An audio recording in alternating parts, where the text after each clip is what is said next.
Juste quand même rendre la politesse, remercier ceux qui m'ont donné la parole en contribuant très brièvement à la réflexion quant au rôle des collectivités territoriales dans la promotion de l'économie sociale et solidaire.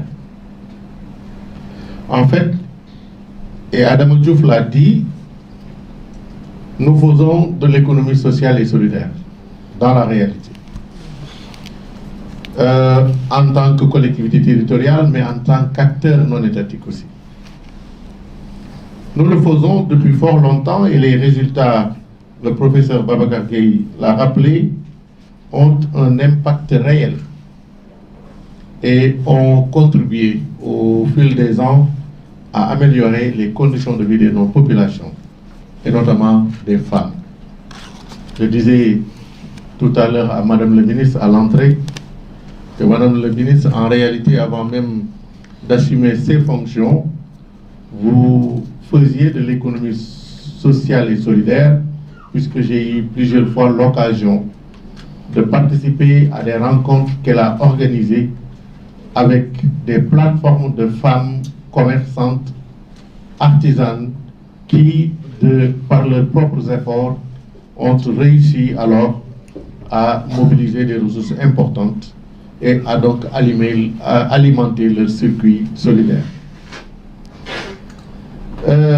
Nos collectivités territoriales font donc de l'économie sociale solidaire, mais le font presque à la limite de leurs compétences, je veux dire à la limite des prérogatives qui sont conférées par le Code général des collectivités territoriales. Parce qu'en vérité, en dehors de passages très brefs, parlant notamment de la couverture maladie universelle, la politique sociale en tant que politique publique devant être portée par les collectivités territoriales n'est pas clairement tracée dans le Code des collectivités territoriales et donc, en conséquence, n'est pas tracée dans nos différents budgets. Finalement, ce que nous faisons relève de l'informel, du volontarisme, relève de ce que l'on dit souvent, à savoir que le maire est une œuvre sociale ambulante. C'est ça la vérité. Nous faisons de la solidarité, nous faisons de l'économie sociale, mais en dehors des circuits qui sont formels. C'est donc la raison pour laquelle je me félicite qu'il y ait cette initiative, cette nouvelle dynamique en vue de reconnaître l'économie sociale comme une activité contribuant réellement au développement économique et social, mais aussi comme une modalité des politiques publiques. En réussissant à faire accepter, faire comprendre, faire accepter cette nouvelle dynamique, je crois que notre plaidoyer réussira à infléchir ou en tout cas à modifier la réglementation, la loi en vue de formaliser l'économie sociale comme politique publique territorialisée. C'est ainsi, je crois, que nous pourrions non seulement formaliser, normaliser, mais aussi formuler des politiques publiques en faveur de l'économie sociale et solidaire. C'est ainsi aussi que nous pourrions, je crois, jouer notre rôle dans la promotion de l'économie sociale et solidaire. Et moi, le rôle que je vois dans un premier temps, en dehors du fait d'être nous-mêmes acteurs et contributeurs, c'est de favoriser la solidarité, l'organisation de tous les acteurs dans nos territoires en vue de rendre plus efficaces leurs activités. Je crois aussi qu'il est important de souligner, pour s'en féliciter, que l'économie sociale et solidaire s'enrichira beaucoup d'échanges d'expériences. Et c'est pour raison que je voudrais saluer la présence du réseau français des collectivités territoriales pour l'économie sociale et solidaire. Je voudrais saluer aussi nos amis africains qui ont bien voulu faire le déplacement. Mais je pense que l'échange d'expérience devrait aussi se faire de façon horizontale. Je veux dire, entre collectivités territoriales du Sénégal, par exemple. Et dans ce cadre, je crois que Dakar a beaucoup à donner.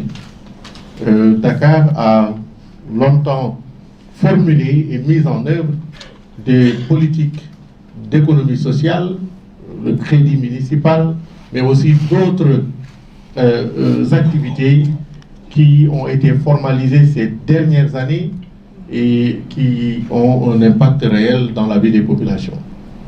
Il y a aussi au Sénégal d'autres collectivités territoriales. Je ne citerai pas la mienne, Guédiawaye, mais je citerai la commune de Ngathie-Naoudé, de notre collègue Yahi Fatou, et qui a développé beaucoup d'activités autour de l'exploitation du sel, mais en faveur principalement des femmes. Je cite juste ces deux exemples en insistant sur celui de Dakar pour montrer que nous avons beaucoup à gagner à partager nos propres expériences et à être solidaires entre nous. Je voudrais, Madame la maire, vous féliciter pour cette organisation, remercier Monsieur le maire Chergueï, qui a beaucoup insisté pour notre participation, ainsi que tous ceux qui ont contribué à la préparation de cette rencontre. Et vous dire que l'Association des maires du Sénégal sera toujours à côté de la ville de Dakar et de l'ensemble des acteurs pour promouvoir ces dynamiques innovantes, inclusives et participatives, contribuant à l'amélioration de la vie de nos populations. Je vous remercie de votre attention. Madame le ministre, chers participants, nous sommes donc réunis pour engager une réflexion commune, alimentée par nos diverses expériences, mais aussi pour poser des jalons décisifs dans notre engagement collectif pour la promotion de l'économie sociale et solidaire. Pour donner plus de chances de succès à notre engagement, il nous a paru nécessaire de procéder par la mutualisation des expériences, des expertises et des ressources de nos collectivités. C'est le sens de la mise en place du réseau des acteurs des collectivités territoriales pour l'économie sociale et solidaire du Sénégal, RACTES.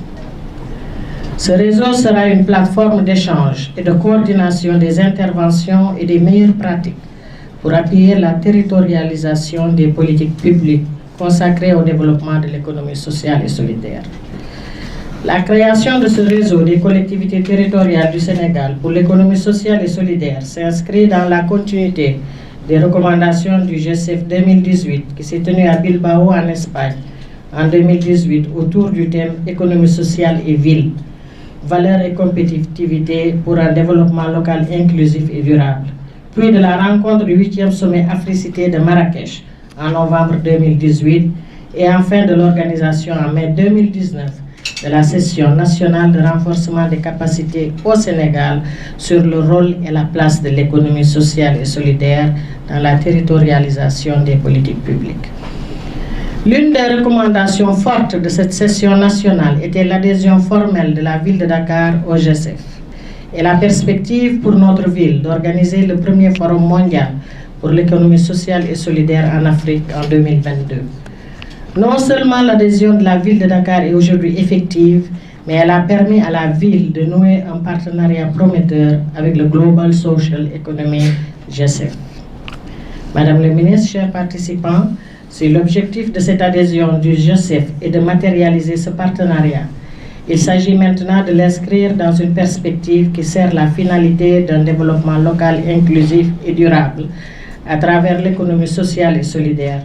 Je reste persuadé qu'avec l'appui de l'État du Sénégal, avec l'accompagnement de la plateforme des acteurs non étatiques du Sénégal et avec la force de ce réseau qu'est le G7, le processus sera renforcé dans la perspective du prochain Forum mondial en octobre 2020 à Mexico, où sera présentée la candidature de Dakar 2022.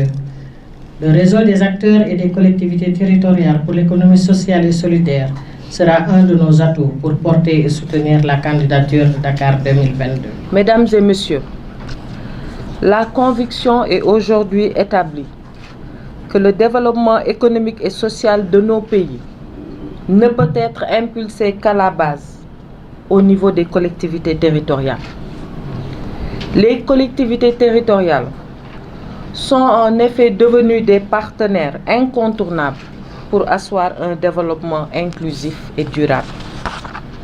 Comme vous le savez, la satisfaction de la demande sociale à travers l'amélioration des conditions de vie des populations en vue d'une croissance forte, saine, durable et inclusive constitue un des objets du plan Sénégal émergent, le PSE.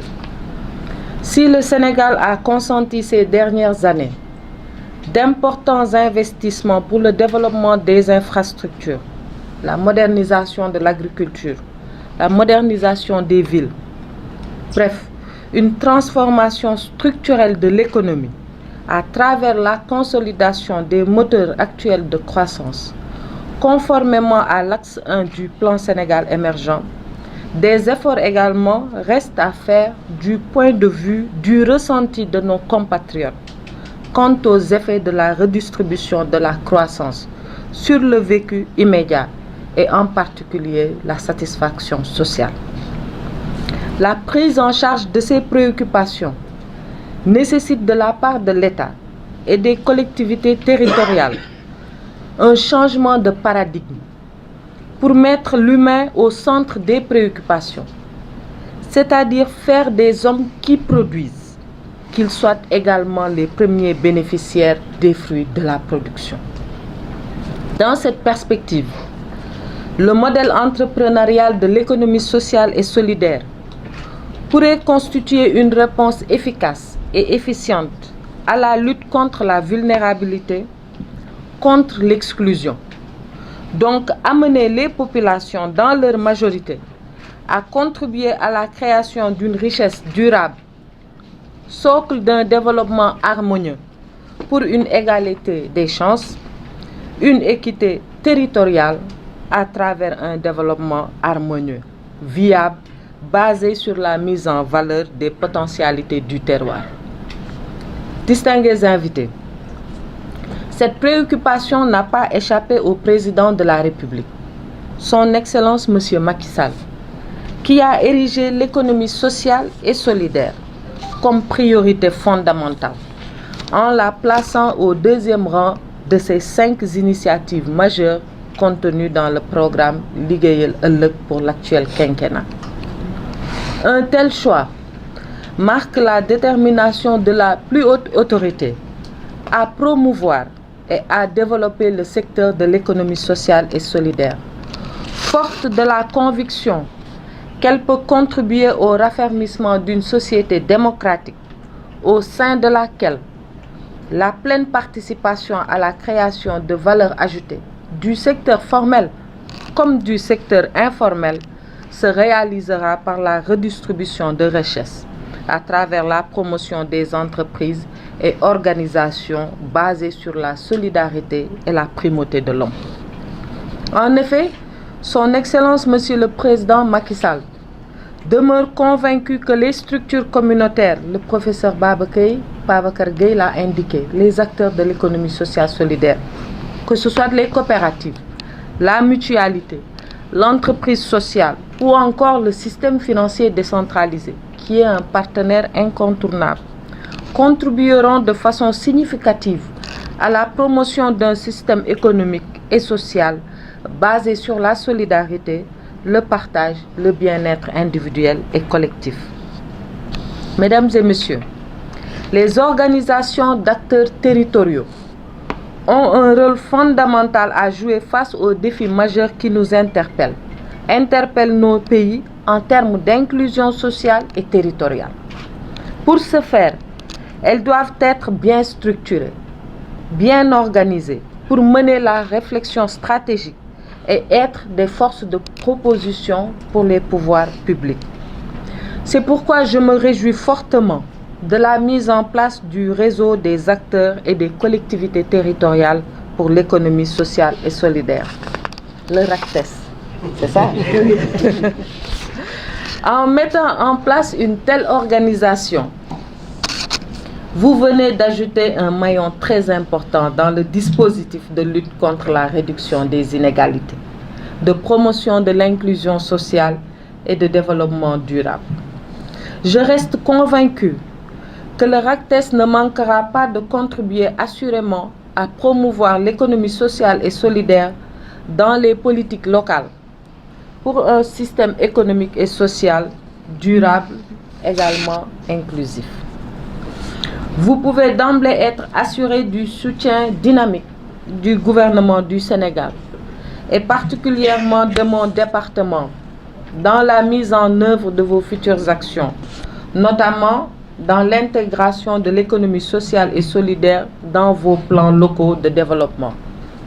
Et pour aller dans le sens du maire de Guédiawaye également, nous allons enclencher avec vous la réflexion pour renforcer les compétences territoriales au niveau du Code général des collectivités territoriales pour voir comment les compétences peuvent également être élargies à ce niveau-là, puisque pour que l'action soit efficace, il faut nécessairement que l'économie sociale solidaire soit entourée de tous les mécanismes.